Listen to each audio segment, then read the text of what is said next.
मान लिया आप रिहैब दे रहे हो पटेलर टेंडिनोपैथी पेशेंट का, लोड दे रहे हो, पेन मैनेज कर रहे हो, लेकिन प्रोग्रेस मेजर कैसे कर रहे हो? पेशेंट के हाँ सब ठीक लग रहा है सर, इस चीज़ पर हम एक्चुअल रिकवरी टेस्ट नहीं कर सकते।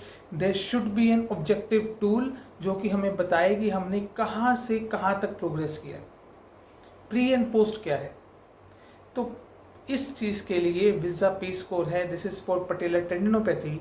This is Chirag and you are watching physio. तो विजा पी क्या है? VISA P stands for Victorian Institute of Sports assessment पटेला।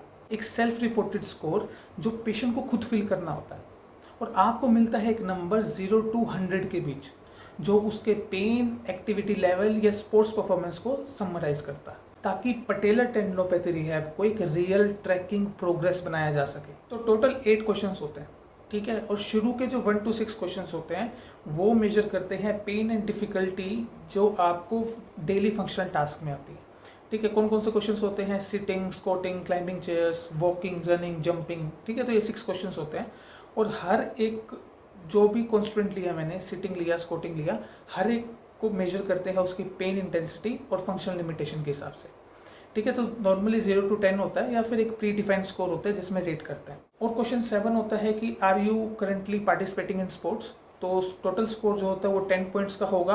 0 का मतलब नो स्पोर्ट्स, बिल्कुल नहीं खेल रहा मैं, और 10 का मतलब होता है same level as pre injury. तो if the patient is in between तो आप 5 भी इसको पॉइंट दे सकते हो। जो लास्ट क्वेश्चन है वो है साइकोलॉजिकल बेसिस पर भी, कि how would you rate your current performance. तो ये भी टोटल 10 पॉइंट्स का होता है। 0 का मतलब है वेरी बैड, और 10 का मतलब है इक्वल टू बिफोर इंजरी। तो इन दोनों के बीच का भी हो सकता है कि अगर पेशेंट को लग रहा है कि बिल्कुल ही भी खराब नहीं खेल रहा, और ऐसा भी नहीं है कि प्री इंजरी लेवल तक खेल रहा हूँ, तो patient can score in between also. तो जो मैक्सिमम स्कोर पेशेंट लेके आ सकता है उन 8 क्वेश्चन से, दैट इज 100, ठीक है। और कोई ऑफिशियल कट ऑफ नहीं है कि लेस देन 40 आएंगे या फिर मोर देन 80 आएंगे, तो हम कैसे उसको इंटरप्रेट करेंगे।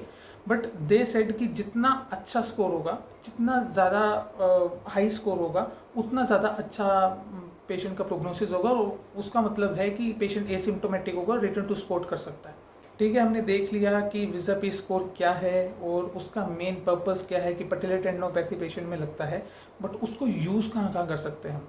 फर्स्टली हम इसको यूज़ कर सकते हैं बेसलाइन असेसमेंट बिफोर रिहैब। जब भी रिहैब से पहले अगर हम एक बेसलाइन असेसमेंट हो, तो it will be very much easier to track the process.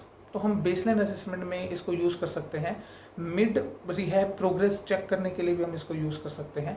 Return to play decision के लिए भी हम इसको यूज़ कर सकते हैं, या फिर रिसर्च डॉक्यूमेंटेशन के लिए भी एक बेस्ट टूल है, या फिर केस स्टडीज़ को भी असेस करने का एक बेस्ट टूल। अगर आप चाहते हो कि विजा एक्किलीज, कोस या फिर लिच होम, ऐसे बहुत सारे पेशेंट रिपोर्टेड आउटकम टूल्स में एक्सप्लेन करूं, तो आप कमेंट कर सकते हो, इस वीडियो को लाइक कर सकते हो, बहुत ज़्यादा शेयर कर सकते हो, और सब्सक्राइब करना तो बिल्कुल नहीं भूलना। This is Chirag signing off from physio.